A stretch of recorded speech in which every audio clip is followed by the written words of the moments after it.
Hello welcome students, আশা করি তোমরা সকলেই খুব ভালো আছো। জ্ঞানজ্যোতি কোচিং সেন্টার পক্ষ থেকে তোমাদের সবাইকে আরেকবার স্বাগত।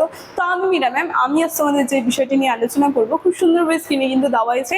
বাংলা গদ্য সাহিত্য বিকাশে ঈশ্বরচন্দ্র বিদ্যাসাগর যে রয়েছে তার যে অবদান, সেই অবদান নিয়ে কিন্তু আছে ক্লাসে আমরা তোমাদের সঙ্গে আলোচনা। ঠিক আছে, আলোচনার বিষয় শুরু করার আগে খুবই একটা গুরুত্বপূর্ণ ইনফরমেশন তোমাদেরকে জানিয়ে দিয়ে যায়। তোমরা যা ভাবছো এই সেমিস্টার আমাদের সঙ্গে অনলাইন ক্লাস বা নোটসের জন্য যোগাযোগ করবে, তাদেরকে বলে দিই বোর্ডের কর্নারে দুটি নাম্বার দেওয়া আছে, যে কোনো একটি নাম্বারের মধ্যে কল করে নিয়ে কিন্তু আমাদের সঙ্গে সরাসরি যোগাযোগ করে নিতে পারবে। তার সঙ্গে তোমাদের বিভিন্ন সেমিস্টারের যে কোর্স ফির জায়গাটা এখানে বলে দেওয়া আছে, কোর্স ফি তোমাদের কি কি আছে, আর আমাদের কোর্সে অ্যাডমিশন নিলে কি কি সুযোগ সুবিধা পাবে, সম্পূর্ণ কিন্তু কিছু এখানে দেওয়া আছে।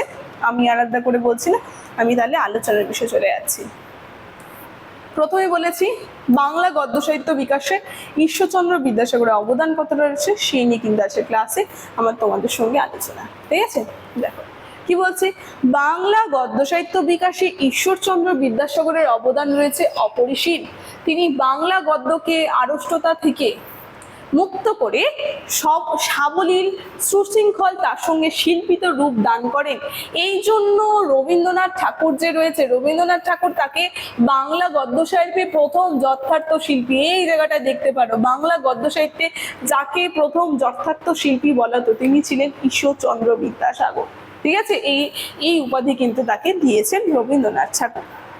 কি বলছে, ঈশ্বরচন্দ্র বিদ্যাসাগর বাংলা গদ্য সাহিত্যের অন্যতম শ্রেষ্ঠ নির্মাতা, যেখানে তার গদ্যকে তিনি সহজ তার সঙ্গে সাবলীল ও মার্জিত সুসংগঠিত রূপ প্রদান করেন। এবং তার পূর্বে বাংলা গদ্যের ভাষার জড়তা ও প্রাঞ্জলতা ছিল, বিদ্যাসাগরের সেই দুর্বলতা দূর করে বাংলা গদ্যকে আধুনিক রূপ দান করেন। মানে ভাষার যে একটা আর কি সহজ সরল ভাষার প্রকাশ কিন্তু তিনি করেন। ঠিক আছে, তার অবদানগুলো বিভিন্ন এক এক করে পাঁচটা আর কি সুন্দরভাবে দেওয়া আছে বাক্যের মধ্যে। দেখো কি বলছে, বাংলা গদ্য সাহিত্যে তার প্রথম অবদানে বলছে বাংলা গদ্য সাহিত্যের ভাষাকে সহজ প্রাঞ্জল ও সুন্দর করে তোলেন।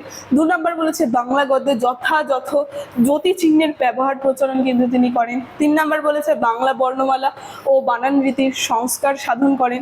4 নম্বর বলেছে পাঠ্যপুস্তক রচনার মাধ্যমে বাংলা শিক্ষার প্রসার ঘটান। 5 নম্বর লাস্ট বলেছে তার রচিত বর্ণ পরিচয় বাংলা ভাষার শিক্ষার ক্ষেত্রে একটা যুগান্তকারী গ্রন্থ কিন্তু রয়েছে। তাহলে বিদ্যাসাগরের যে 5টা অবদান সুন্দর 5টা লাইনে কিন্তু এখানে বলে দিয়েছে। তারপরে দেখো কি বলছে, ও আরো দুটো রয়েছে এখানে, বলছে যে তার যে রচনা যে রয়েছে কাব্যগ্রন্থগুলো, বেতাল পঞ্চবিংশতি, শকুন্তলা, সীতার বনবাস প্রভৃতি গ্রন্থ কিন্তু তিনি বাংলা গদ্য সাহিত্যে মূল্যবান গ্রন্থ, এই গ্রন্থগুলো কিন্তু তিনি রচনা করেন। গ্রন্থের নামগুলো একটু তোমরা ভালো করে মনে রাখবে। 7 নম্বর কি বলেছে, তার গদ্য রীতি পরবর্তী সাহিত্যিকদের জন্য আদর্শ হয়ে ওঠে। উপসংহারে তাহলে সবশেষে কি বলছে, যে বাংলা গদ্য সাহিত্য বিকাশে ঈশ্বরচন্দ্র বিদ্যাসাগরের অবদান অপরিসীম রয়েছে এবং তার প্রচেষ্টায় বাংলা গদ্য সাহিত্য সুসংগঠিত তার সঙ্গে পরিশীলিত ও আধুনিক রূপ লাভ করে। তাই তাকে বাংলা গদ্যের জনক ও শ্রেষ্ঠ সংস্কারও কিন্তু বলা হচ্ছে।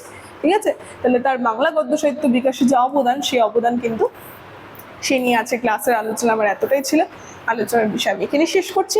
ভিডিওটি শুরু থেকে শেষ অবধি দেখার জন্য থ্যাংক ইউ।